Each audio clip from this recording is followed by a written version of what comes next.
नमस्कार दोस्तों, स्वागत है आपका आज के मुख्य समाचार में, जिसमें सबसे पहली और बड़ी खबर में आपको बताएंगे कि बीजेपी के खिलाफ जबरदस्त तरीके से गुजरात में वोटिंग, महंगाई ने उड़ा दी भाजपा की नींद और लोगों ने साइकिल पर सिलेंडर बांधकर वो वोट डालने गए हैं। इसी के साथ दूसरी बड़ी खबर में आपको बताएंगे कि भारत जोड़ो यात्रा में शामिल हुई स्वरा भास्कर, राहुल गांधी के साथ मिलाया कदम से कदम। तीसरी ब्रेकिंग न्यूज में जिक्र होगा कि कांग्रेस में राजनाथ सिंह के अपशब्द वाले बयान पर कांग्रेस ने किया पलटवार, कहा भाजपा नेता कर रहे हैं लोगों को गुमराह। चौथी ब्रेकिंग न्यूज में जिक्र होगा कि झारखंड में सीबीआई की एंट्री के बाद सियासत तेज, कांग्रेस बीजेपी आमने सामने। और इसी के साथ पांचवी बड़ी खबर में आपको बताएंगे कि कांग्रेस यूपी में भारत जोड़ो यात्रा से बनाएगी माहौल। जी हां दोस्तों, हर एक खबर की गहराई में आपको ले जाएंगे, लेकिन उससे पहले अगर आपको भी राहुल गांधी और भारत जोड़ो यात्रा पर पूरा विश्वास है तो वीडियो को लाइक, चैनल को सब्सक्राइब और बेल आइकन जरूर दबाइएगा। रुक करते हैं सबसे पहली और बड़ी खबर की तरफ, जो कि गुजरात के इलेक्शन से जुड़ी आ रही है।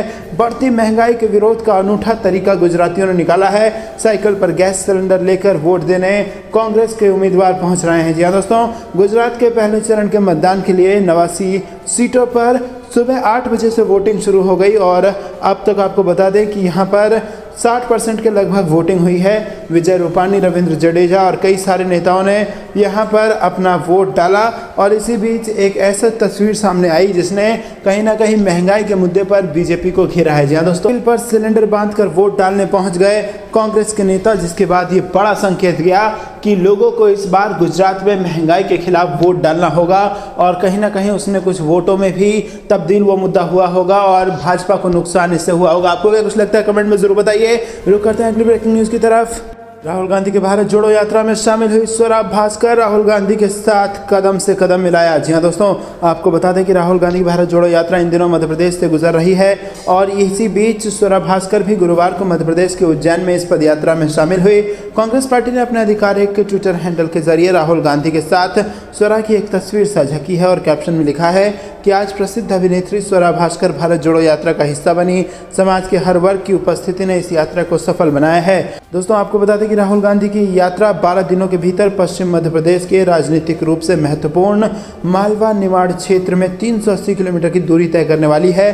भारतीय जनता पार्टी शासित राज्य में अगले साल विधानसभा चुनाव होना है और कांग्रेस द्वारा घोषित कार्यक्रम के अनुसार यात्रा 4 दिसंबर को मध्य प्रदेश से राजस्थान में प्रवेश कर जाएगी और मध्य प्रदेश और राजस्थान दोनों ही अगले साल चुनावी राज्य होंगे और पूरी देश की मीडिया और जनता का ध्यान उन दोनों राज्यों पर होगा और वहां पर होगा विधानसभा का चुनाव। और दोस्तों, इसके लिए माहौल सेट कर चुकी है कांग्रेस। भारत जोड़ो यात्रा के जरिए मध्य प्रदेश से भारत जोड़ो यात्रा गुजर रही है। भारत जोड़ो यात्रा राजस्थान में एंट्री करने वाली है और इसमें राहुल गांधी के कदम से कदम मिलाते तमाम बड़ी हस्तियां नजर आ रही हैं। पहले भी कई अभिनेता उनके साथ इस भारत जोड़ो यात्रा में नजर आए हैं और अब खबर आ रही है कि स्वरा भास्कर, जो कि करंट अफेयर्स की चीज़ों पर अपनी राय रखती हैं, डेली अपनी कुछ ना कुछ विचार बताती रहती है, अब वो राहुल गांधी के साथ भारत जोड़ो यात्रा में दिखे। तो दोस्तों, क्या आपको भी ऐसा लगता है हर किसी को राहुल गांधी के भारत जोड़ो यात्रा का समर्थन करना चाहिए? कमेंट में जरूर बताइए। रुक करते हैं अगली ब्रेकिंग न्यूज की तरफ। राजनाथ सिंह के अपशब्द वाले बयान पर कांग्रेस का पलटवार, कहा बीजेपी नेता कर रहे हैं गुमराह। जी हां दोस्तों, आपको बता दें कि कांग्रेस अध्यक्ष मल्लिकार्जुन खड़गे ने प्रधानमंत्री मोदी को जो कहा उसको लेकर बीजेपी कांग्रेस पार्टी पर हमलावर है। राजनाथ सिंह समेत भाजपा के कई बड़े नेताओं ने कांग्रेस की मानसिकता पर सवाल उठाए और इस बीच कांग्रेस के महासचिव के सी वेणुगोपाल ने कहा कि बीजेपी लोगों को गुमराह करने का काम कर रही है। उन्होंने कहा कि राजनाथ सिंह समेत भाजपा नेता पूरे मामले पर लोगों को गुमराह कर रहे हैं। कांग्रेस अध्यक्ष खड़गे ने जो भी कहा उसे अखबारों ने पूरी तरह से रिपोर्ट किया है और जो भी इस मामले को तूल दे रहे हैं उन नेताओं को रिपोर्ट पढ़ना चाहिए और फिर ही अपनी टिप्पणी करनी चाहिए। आगे महासचिव के सी वेणुगोपाल ने केरल में सरकार और राज्यपाल के बीच चल रही खींचतान को लेकर बीजेपी पर निशाना साधा। उन्होंने कहा कि केरल में राज्य सरकार और राज्यपाल दोनों राज्य में उच्च शिक्षा प्रणाली को नष्ट कर रहे हैं।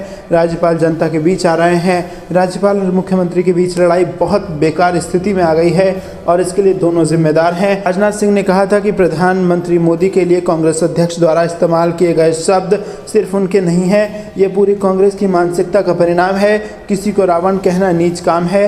राजनाथ सिंह ने आगे कहा था कि भारतीय जनता पार्टी सभी को साथ लेकर चलने वाली पार्टी है। ध्रुवीकरण की राजनीति में भाजपा विश्वास नहीं रखती और इसी का यहाँ पर विरोध किया है कांग्रेस नेता ने और कहा है कि जनता को गुमराह कर रहे हैं बीजेपी के नेता। करते हैं अगली ब्रेकिंग न्यूज़ की तरफ। इस यूपी में भारत जोड़ो यात्रा से बनाएगी माहौल। जी हाँ दोस्तों, आपको बता दें कि उत्तर प्रदेश नगर निकाय चुनाव 2022 से पहले कांग्रेस यूपी में खुद को मजबूत करने में जुटी हुई है, जिसके चलते यूपी में भारत जोड़ो यात्रा से माहौल बनाने की कोशिश है। यूपी में भारत जोड़ो यात्रा का आगाज़ 5 जनवरी से होगा और ये 20 जनवरी तक चलेगी। भारत जोड़ो यात्रा से लोगों को नफरत भूलकर एकता का संदेश दिया जाएगा और ये हर जिले में निकाली जाएगी। इसके रूट को अंतिम रूप दिया जा रहा है। इसी के साथ आपको बता दें दोस्तों कि राहुल गांधी जिस यात्रा पर निकले हैं उसमें उनको ज़बरदस्त सफलता हाथ लग रही है और तमाम लोग उनके साथ कदम से कदम मिलाकर भारत से नफरत मिटाने के लिए उनके साथ चलते नजर आ रहे हैं। रुक करते हैं अगली ब्रेकिंग न्यूज़ की तरफ। कांग्रेस नेता जयराम रमेश का ज्योतिरादित्य सिंधिया पर निशाना। जी हाँ दोस्तों, आपको बता दें कि मध्य प्रदेश में चल रही कांग्रेस की भारत जोड़ो यात्रा के बीच जयराम रमेश ने केंद्रीय मंत्री ज्योतिरादित्य सिंधिया पर निशाना साधा है। उन्होंने कहा है कि वो बीजेपी में कैबिनेट मंत्री बनने के लिए शामिल हुए थे। कांग्रेस नेता जयराम रमेश ने कहा कि सिंधिया कांग्रेस इसलिए छोड़कर गए क्योंकि वो कैबिनेट मंत्री बनना चाहते थे और 27 नंबर बंगले में रहना चाहते थे। बाकी सब बहाने थे। ये 27 नंबर वही बंगला है जो 3 दशक पहले उनके पिता माधवराव को आवंटित हुआ था। तब ज्योतिरादित्य सिंधिया 13 साल के थे। सिंधिया का बचपन यहीं पर गुजरा और ये दिल्ली के 27 सफदरजंग रोड पर स्थित है। ज्योतिरादित्य को बंगला गुना से लोकसभा चुनाव हारने के बाद छोड़ना पड़ा, लेकिन कैबिनेट मंत्री बनने के बाद उन्हें ये दोबारा मिल गया। जयराम के साथ प्रेस कॉन्फ्रेंस में शामिल हुए विधायक तरुण भनोट ने कहा कि मध्य प्रदेश की जनता भी जानती है, सड़कें बाद में बनती हैं, बह पहले ही जाती हैं। आप सबने देखा कि कैसे बरसात में 6 महीने पहले बने पुल, नेशनल हाईवे, स्टेट हाईवे सब बह गए। ये सड़कें शुद्ध रूप से भ्रष्टाचार का प्रतीक हैं। कांग्रेस के पूर्व अध्यक्ष राहुल गांधी के नेतृत्व में भारत जोड़ो यात्रा एक दिन के विश्राम के बाद गुरुवार सुबह उज्जैन से फिर से शुरू हो गई और इस दौरान उत्तराखंड के पूर्व मुख्यमंत्री हरीश रावत, राजद सांसद दिग्विजय सिंह, पूर्व सांसद प्रेमचंद गुड्डू, अखिल भारतीय महिला कांग्रेस की पूर्व अध्यक्ष शोभा ओझा भी उनके साथ यात्रा में शामिल नजर आए। दोस्तों, आपको बता दें कि भारत जोड़ो यात्रा महाराष्ट्र से गुजरने के बाद बुरहानपुर जिले के बोदरली गांव से मध्य प्रदेश में 23 नवंबर को दाखिल हुई थी। ये यात्रा 4 दिसंबर को राजस्थान में दाखिल होने से पहले 12 दिन के भीतर पश्चिम मध्य प्रदेश के मालवा निमाड़ अंचल में 380 किलोमीटर का फासला तय करेगी। मध्य प्रदेश में यात्रा अब तक बुरहानपुर, खंडवा, खरगोन और इंदौर जिलों से होकर गुजर चुकी है। अगली ब्रेकिंग न्यूज़ की तरफ। मध्य प्रदेश में भारत जोड़ो यात्रा ने जीता जनता का दिल, क्या इसे वोट में बदल पाएगी कांग्रेस? जी हाँ दोस्तों, देश भर में कांग्रेस की भारत जोड़ो यात्रा चल रही है। कांग्रेस के पूर्व अध्यक्ष राहुल गांधी की अगुवाई वाली भारत जोड़ो यात्रा पड़ोसी महाराष्ट्र से 23 नवंबर की अगली सुबह मध्य प्रदेश में दाखिल होकर आगे बढ़ी। आपको बता दें कि सियासी जानकारों का मानना है कि विधानसभा चुनाव में अभी पूरा 1 साल बाकी है मध्य प्रदेश में और कांग्रेस के सामने बड़ी चुनौती है कि वो राहुल गांधी की इस बढ़ी हुई लोकप्रियता को वोट में अपनी तरफ खींच सके और यहां पर यानी कि मध्य प्रदेश में 2023 में अपनी सरकार बना सके। भाजपा की प्रदेश इकाई के मीडिया प्रभारी ने कहा कि इस यात्रा से केवल राहुल गांधी को फायदा होगा, लेकिन दोस्तों आपको बता दें कि जानकार कहते हैं कि राहुल गांधी के नाम पर पूरी कांग्रेस को फायदा हो सकता है और अगले साल यानी कि 2023 में जो राजस्थान और मध्य प्रदेश में चुनाव होने वाला है उसमें भयंकर फायदा कांग्रेस पार्टी को इस भारत जोड़ो यात्रा का देखने को मिल सकता है। रुक करते हैं अगली ब्रेकिंग न्यूज़ की तरफ, जो कि हिमाचल प्रदेश से जुड़ी आ रही है, जहां पर आपको बता दें कि नतीजों से पहले ही जीत को लेकर आश्वस्त है कांग्रेस पार्टी और इसी के साथ राहुल गांधी को शपथ ग्रहण समारोह का दे दिया है न्योता। जी हाँ दोस्तों, नतीजों से पहले ही यहां पर बड़ी खबर आ रही है हिमाचल में। हिमाचल प्रदेश इलेक्शन 2022 का जो नतीजा है वो 8 तारीख को आएगा, लेकिन इससे पहले ही शपथ समारोह की तैयारियां पार्टी कर रही हैं और राहुल गांधी को भी इसके लिए न्योता भेज दिया गया है। कांग्रेस महासचिव विक्रमादित्य सिंह ने बुधवार को शिमला में मीडिया से बातचीत में कहा कि भारत जोड़ो यात्रा के दौरान राहुल गांधी को शिमला आने का न्योता दे दिया गया है। तो दोस्तों, क्या आपको भी ऐसा लगता है कि हिमाचल प्रदेश में कांग्रेस पार्टी बनाने जा रही सरकार? अपनी राय कमेंट में हमें जरूर बताइए।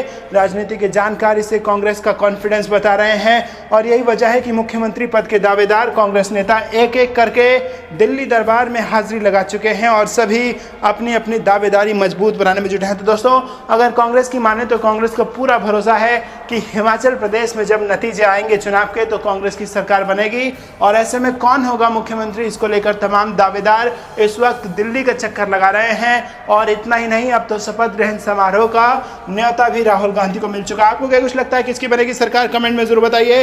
रुक करते हैं अगली बड़ी खबर की तरफ। झारखंड कांग्रेस के नेताओं से बोले राहुल गांधी, बीजेपी के षड्यंत्रों का डट कर करे मुकाबला। जी दोस्तों, मध्य प्रदेश के इंदौर स्थित सांबेर से मंगलवार को भारत जोड़ो यात्रा निकल गई और कांग्रेस के नेता राहुल गांधी के नेतृत्व में निकली इस यात्रा में झारखंड कांग्रेस प्रभारी, प्रदेश कांग्रेस अध्यक्ष के साथ कई सारे नेता इसमें शामिल हुए। आपको बता दें कि राहुल गांधी ने झारखंड कांग्रेस के नेताओं से राज्य की वर्तमान राजनीतिक हालात और राज्य सरकार द्वारा किए जा रहे विकास के कार्यक्रमों की जानकारी ली और उन्होंने कहा कि राज्य सरकार जनहित के मुद्दे में जो कार्य कर रही है वो काबिले तारीफ है। सरकार के विकासशील चेहरे को बदनाम करने का जो षड्यंत्र भाजपा की ओर से किया जा रहा है, प्रदेश कांग्रेस अध्यक्ष राजेश ठाकुर के नेतृत्व में इसका डट कर मुकाबला कीजिए। नफरत के माहौल, महंगाई, देश की गिरती अर्थव्यवस्था जैसे मुद्दे पर जो लड़ाई कांग्रेस लड़ रही है, उसी लड़ाई का परिणाम है कि बीजेपी बेचैनी से संवैधानिक संस्थाओं द्वारा उस आवाज को कुचलने का प्रयास कर रही है और इससे ना हम डरेंगे और ना ही झुकेंगे, बल्कि जनता की आवाज बनकर जनता के साथ मिलकर इस निरंकुश सरकार को हराने का काम करेंगे। दोस्तों, रुक करते हैं अगली ब्रेकिंग न्यूज की तरफ। भारत जोड़ो यात्रा एक दिन के लिए छोड़कर महाकाल के दर्शन करने पहुंचे राहुल गांधी और बीजेपी को घेरा। जी हाँ दोस्तों, आपको बता दें कि कांग्रेस नेता राहुल गांधी की भारत जोड़ो यात्रा महाकाल नगरी उज्जैन पहुंची और बाबा महाकाल के दर्शन करने के साथ राहुल गांधी ने उज्जैन में जनसभा को संबोधित किया। सभा में जय महाकाल का उद्घोष करते हुए उन्होंने कहा कि अब तकरीबन 80 दिन हो गए हैं भारत जोड़ो यात्रा कन्याकुमारी से कश्मीर जा रही है और आज हम आपके इस पवित्र शहर में आए हैं और हम सब ने दर्शन किए और बहुत अच्छा लगा। ये आपका जो शहर है, जो महाकाल मंदिर है, शिव जी का मंदिर है। आज हम शिव जी का नाम लेते हैं। क्यों लेते हैं? हिंदुस्तान भगवान शिव को मानता है, तो क्यों मानता है? आप में से कोई बता सकता है? ये संसार के सबसे बड़े तपस्वियों को हिंदुस्तान मानता है और दोस्तों, हिंदू धर्म में तपस्वियों की पूजा होती है। हम तपस्वियों का आदर करते हैं, उनके सामने हाथ जोड़ते हैं। तो इस देश में ये तपस्वी, पूर्व कांग्रेस अध्यक्ष राहुल गांधी ने कहा कि हमने कन्याकुमारी से यात्रा की, बहुत बड़ी तपस्या की, ये कोई बड़ी समस्या नहीं है, इसमें कुछ नहीं है। मैं आपको बताता हूँ हिंदुस्तान में तपस्या कौन करता है। सबसे पहले कोविड के समय में जो मजदूर बेंगलोर से, मुंबई से, पंजाब से, देश के एक कोने से दूसरे कोने पैदल गए, वो तपस्या करते हैं। दूसरे नंबर पर जो इस देश को भोजन देते हैं, करोड़ों किसान और उनके परिवार 4 बजे सुबह उठकर हर रोज तपस्या करते हैं। बढ़ई, नाई, माली, इलेक्ट्रिशियन, छोटे दुकानदार, मजदूर, ये सब तपस्या करते हैं और रोज तपस्या करते हैं, जिंदगी भर करते हैं और तपस्या करते करते चले जाते हैं। ये तो कुछ नहीं है, ये तो 3 महीने की तपस्या है। 5-6 घंटे, 8 घंटे लगा लो, थोड़ा सा घुटने में दर्द होता है, थोड़ी सी प्यास लगती है।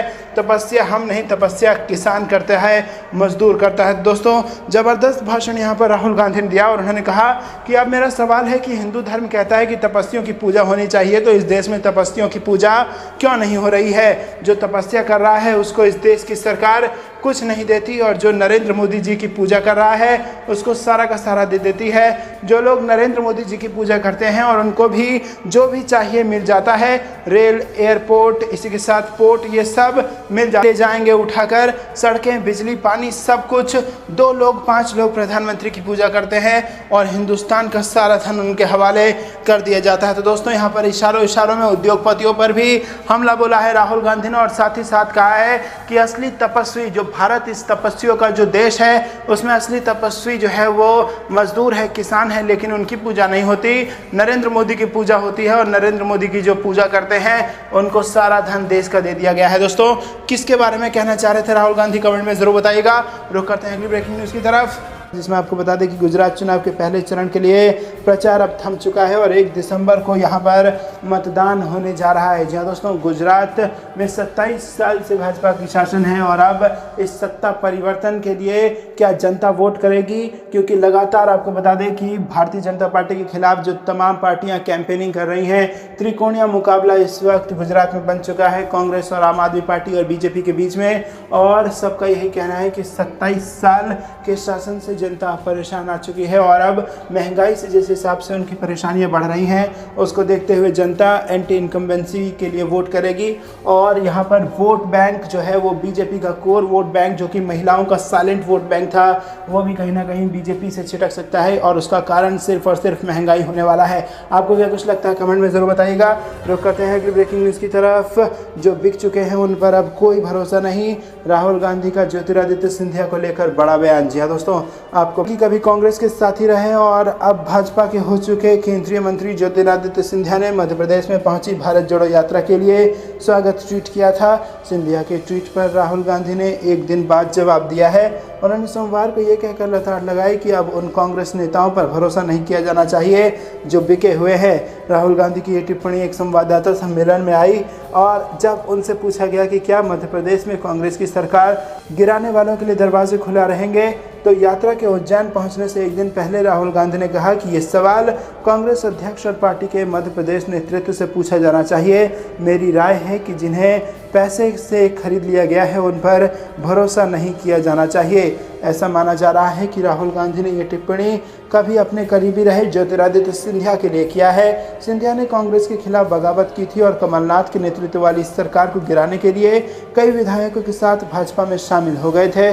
सिंधिया की शिकायत थी कि उन्हें प्रदेश अध्यक्ष नहीं बनाया गया, जबकि कमलनाथ अपने में सत्ता केंद्रित करना चाहते थे। तो दोस्तों, यहाँ पर आपको बता दें कि जिनको पैसा लेकर खरीद लिया गया है उन पर भरोसा करने के मूड में नहीं है राहुल गांधी। रुक करते हैं ब्रेकिंग न्यूज़ की तरफ। सरकारी कार्यक्रम में भड़की ममता बनर्जी, बीच में ही रोक दिया भाषण, अधिकारियों को लगाई जमकर फटकार। जी हाँ दोस्तों, पश्चिम बंगाल की मुख्यमंत्री ममता बनर्जी ने मंगलवार को एक सरकारी कार्यक्रम के दौरान अपना संबोधन बीच में ही रोक दिया और अधिकारियों को जमकर फटकार लगाई।